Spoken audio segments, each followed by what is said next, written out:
सर्वप्रथम सर्व स्वामी भक्तांचे पुन्हा एकदा खूप खूप मनापासून स्वागत आहे। स्वामी भक्तांनो, आज या ताईचा अनुभव खूप रडवणारा आहे, खूप मन हेलावून टाकणारा आहे। हा अनुभव ऐकताना जेव्हा मी ऐकला तेव्हा माझ्या डोळ्यातून पाणी अक्षरशः वाहत होते। खरंच खूप सुंदर अनुभव आहे, त्यामुळे हा अनुभव अगदी शेवटपर्यंत प्रत्येक स्वामी भक्ताने आज बघावा। चला तर मग ताईंच्या शब्दात आपण अनुभवाला सुरुवात करूया। तत्पूर्वी तुम्ही जर आपल्या चॅनलवरती नवीन असाल तर सबस्क्राईब करायला विसरू नका, कारण असेच रोज स्वामींचे नवीन नवीन अनुभव या चॅनलवरती येत असतात। ताई म्हणतात, सर्वप्रथम सर्वांना श्री स्वामी समर्थ। स्वामी भक्तांनो, मी लातूर जिल्ह्यातून आहे। आज मी माझा सर्वात मोठा अनुभव तुमच्यासोबत शेअर करत आहे। मला स्वामी काय, स्वामी भक्ती काय, काही एक माहीत नव्हतं। स्वामींची सेवा कशी करायची काहीच नाही। माझ्या घरामध्ये माझे मिस्टर, माझे 2 मुलं आणि मी असं आमचं छोटंसं कुटुंब आहे। माझं लवकर लग्न झालं आणि सर्व जबाबदारी माझ्यावरती पडली। आमची ही जॉईंट फॅमिली होती, सर्व काही मलाच बघावं लागत होतं। सर्व मी मोठी होते आणि लवकर लग्न केल्यामुळे मला फार काही समज नव्हती, त्यामुळे हे पेलवणं माझ्यासाठी खूप कठीण होतं। आणि त्यामध्येच काय झालं की माझे मिस्टर हे ड्रिंक करत होते। ज्यावेळेस मला हे कळालं की मिस्टर ड्रिंक करतात, त्यावेळेस खूप रडायला येत होतं, कारण मला सुरुवातीपासून दारुड्या माणसांची खूप भीती वाटत होती। मी देवाकडे एकच प्रार्थना करत होती की देवा, मला गरीब नवरा द्या, पण दारुडा नवरा देऊ नका। आणि माझे नशिबी तेच आलं होतं। मला खूप प्रचंड भीती वाटत होती। आता कसं होणार, आयुष्य कसं जाणार याची काळजी पडली होती। त्यानंतर सासू सासरे एक्सपायर झाल्यानंतर आम्हाला सेपरेट काढून देण्यात आलं। आणि जे मोठे भाऊ होते ते त्यांचे चांगलं होतं आणि त्यांची परिस्थितीही सुधरत गेली आणि आम्ही आहे तसंच राहिलो। आणि शेतीतलं काम करणं आणि आम्ही राहणं, 2 मुलंही झाली। मिस्टरांचं दारू पिणं हे दिवसेंदिवस वाढत होतं। 21 वर्ष लग्नाला होऊन झाली, पण एक दिवस सुद्धा आमचं घरामध्ये टिपण बसत नव्हतं। घरात आलं की सारखे भांडणं, कटकट, कलह एवढंच असायचं। अक्षरशः एवढी जबरदस्त भांडणं व्हायची की शेजारच्यांना आमचे भांडणं सोडवण्यासाठी यावं लागायचं। मुले देखील काही ऐकत नव्हती, ते देखील खूप वाईट वाटायचं। ज्यांच्यासाठी जगत आहे तेच माझं काही ऐकत नाही, ते मला माघारी बोलायचे, उलटून बोलायचे। त्यावेळेस अक्षरशः खूप रडू यायचं, देवा मी का बरं जगत आहे, माझ्या आयुष्याला काही अर्थच नाही असं मी म्हणायचे। पण आपलं जे कर्तव्य आहे ते करणं भाग आहे असं म्हणून पुढे चालायचे।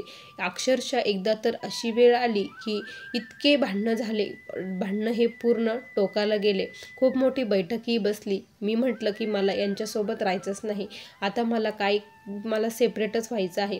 त्यावेळेस त्यांनी सांगितलं की हिला सेपरेट व्हायचं तर होऊ द्या, पण 2 मुलं मी बघणार आहे, माझ्याकडंच राहणार। असं म्हटल्यानंतर माझ्या काळजाचा ठोका चुकला, कारण मुलांशिवाय मी कसं जगू शकते, एकटी मी काय करणार। त्यामुळे मला पुन्हा नाईलाजाने त्यांच्यासोबत राहावं लागलं। रोज दारू पिऊन यायचे आणि रोज भांडणं व्हायचे, खूप प्रचंड भांडणं होत होतं। मी अक्षरशः शेतामध्ये जायचे, बिनाचा अन्नाचा एक कण न घेता शेतात जायचे आणि तिथंच अक्षरशः ढसढस रडत बसायचे। एकदा काय झालं की असंच आम्ही कांदे लावत होतो। कांदे लावता लावता आमची जे गावातील जे बायका आहे त्यांना बोलवलं होतं, बायका आलेल्या होत्या। त्यामध्ये आम्ही असंच विषय निघला आणि असंच चालू होतं। मी खूप त्या दिवशी नाराज होते, कारण रात्री आमचे खूप भांडणं झालेले होते, त्यामुळे मी जेवलेली नव्हते आणि डोळे माझे रडून रडून अक्षरशः खूप सुजलेले होते आणि लालही झालेले होते। त्यावेळेस काय झालं की मी थोडी कांदे लावण्यासाठी थोडी मागे होती आणि ज्या ताई होत्या त्या माझ्यासोबत त्या देखील मागे पडल्या आणि त्यांनी मला सहज विचारलं, का गं तू आज एवढी दुःखी का बरं आहेस। त्यावेळेस मला रडूच आवरत नव्हतं। मी त्यांच्या गळ्यात पडून खूप रडले आणि त्यांना सर्व काही सांगितलं। त्यावेळेस त्या म्हटल्या, अगं तू नाही का फक्त स्वामींचं नामस्मरण कर, बघ तुझे मनाला खूप मन शांती लाभेल। स्वामींचा तारक मंत्र म्हण आणि तू मन हे कर, स्वामींचं नामस्मरण कर, तुला समाधान वाटेल, जगण्याला एक नवी दिशा मिळेल, थोडासा आधार मिळेल आणि सर्व काही हळूहळू स्वामी कृपेने व्यवस्थित होईल। बघ स्वामींवरती विश्वास ठेव, तू स्वामींची सेवा कर, असं त्या म्हटल्या। त्यांनी माझ्या मनामध्ये कुठेतरी स्वामींचं घर करून दिलं। त्यांनी खूप सांगितलं, त्यांना आलेले अनुभव सांगितले, इतरही माहिती स्वामींविषयी सांगितली, त्यांची सेवा कशी करायची। दिवसभर ते आम्हाला फक्त स्वामींचं सांगत होत्या। ते ऐकून मला देखील वाटलं की आपण देखील करावं। आणि त्यानंतर मग असंच एकदा काय झालं की मी तालुक्याच्या ठिकाणी गेली होती। तिथे गेल्यानंतर मला खूप इच्छा होती की स्वामींचा फोटो किंवा मूर्ती घ्यायची आणि आम्ही खरंच तिथे गेलो ना, तिथे मला स्वामींची खूप छान मूर्ती दिसली आणि मग मी ती लगेच घेण्याची ठरवले. त्यांनी मला त्या मूर्तीची किंमत 400 रुपये सांगितले. पैसे तर खूप होते, एवढे पैसे माझ्याकडे नव्हते. मी म्हटलं, दादा माझ्याकडे एवढे पैसे नाही, स्वामींची सेवा करायची आहे, काहीतरी कमी करा ना. तर ते दादा म्हटले, हे बघा ताई, तुम्ही म्हणता आहेत आणि तुमच्यावरून वाटतंय की तुम्हाला खरंच खूप स्वामींची गरज आहे, त्यामुळे मी पैसे कमी करतो. आणि दादांनी पैसे कमी करून त्यांनी ज्या किमतीत ती मूर्ती आणली होती त्याच किमतीत मला ती मूर्ती दिली. मग स्वामींचे घरामध्ये आगमन झाले. मी काय केलं की त्या ताईंनी सांगितल्याप्रमाणे तारक मंत्राचं तीर्थ बनवणं चालू केलं. गपचूप घरामध्ये शिंपडायची, मुलांनाही गपचूप प्यायला द्यायची. जर तीर्थ म्हणून जर मी दिलं असतं ना तर कोणीही घेतलं नसतं. मग मी स्वयंपाकामध्ये टाकायची आणि माझं खूप टेन्शन असायचं की आता मी याच्यात टाकलं आहे तर ही थोडीसुद्धा भाजी व्हायला जायला नको. मग ती मी भाजी कुणाला देत नसायची आणि उरलेली भाजी ती मीच खात असायची. असा माझा दिनक्रम हा चालू झाला. बघता बघता ही सेवा करता करता 15 दिवस उलटून गेले, पण काही एक अनुभव नाही. बेक बे आणि बेदुने 4 आहे तेच दिवस चालू होते. सारखी कटकट, सारखे भांडणं, नको नको व्हायचं. कधी तर असं वाटायचं की जगून काही अर्थ नाही, आत्महत्या करावं. पण 2 लेकरांकडे बघितलं जायचं. मी जर गेली तर यांचं कसं होणार, मी जर गेली तर हे तर पूर्णपणे नाहीशेच होतील आणि मुलांकडे कोण बघणार. आज या जगामध्ये कुणी कुणाचं नसतं, यामुळे जगणं थोडं मी थांबायची. त्यानंतर काय झालं ना की असेच माझी ही सेवा कंटिन्यू तारक मंत्राची चालूच होती. स्वामींकडे रोज रडायची, प्रार्थना करायची की स्वामी, जे आयुष्याचे भोग आहे हे भोगावेच लागणार आहे, पण हे भोग थोडेसे कमी करा. मी आता खूप कंटाळली आहे हो, मला हे नाही सहन होत, आता खूप काढलं मी, थोडे मला सुखाचे दिवस द्या, असं मी स्वामींकडे म्हणायची आणि खूप रडायची. असे बघता बघता 6 महिने उलटून गेले, पण मला काही एक अनुभव नाही. आणखी भांडणं हे घरामध्ये वाढतच होते. कधी कधी विश्वासही बसत नसायचा की हे खरं आहे का.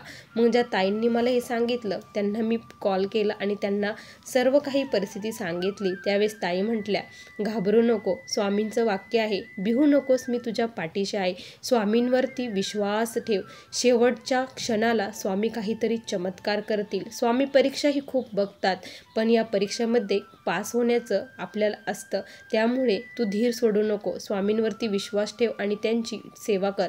कंटिन्यू नामस्मरण कर, कुठलाही विचार करू नको आणि फक्त नामस्मरण कर, कुणाची निंदास्तुतीही करू नको, नामस्मरणामध्ये जादा भर दे, असं ताईंनी सांगितलं. आणि मी तसंच केलं. कंटिन्यू कामामध्ये खूप मनापासून स्वामींचं नाम घेत होते. कुठेही जाऊ फक्त श्री स्वामी समर्थ मुखामध्ये माझ्या वसलं होतं.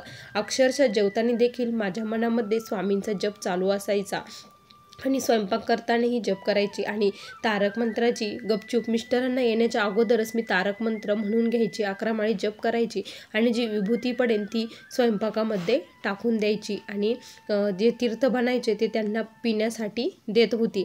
असं सेवा मी केली. जवळपास 1-2 वर्ष गेले आणि 1-2 वर्षानंतर हळूहळू मला बदल दिसू लागले. दारू पिणं त्यांचं सुटलं नव्हतं, ते पित होते, पण ते जे काही व्यर्थ बडबड करायचे, बोलायचे, शिव्या द्यायचे ते कमी झालेलं होतं. ते यायचे आणि गपचूप त्यांचं खाऊन झोपायचे. त्यामुळे थोडंसं बरं वाटायचं की कटकट थोडीशी कमी झालेली आहे. त्यावेळेस थोडंसं आधार वाटलं, काहीतरी आता चांगलं होईल. स्वामी, तुम्ही यांची दारू देखील पूर्णपणे सोडणार आहात हे मला वाटायचं.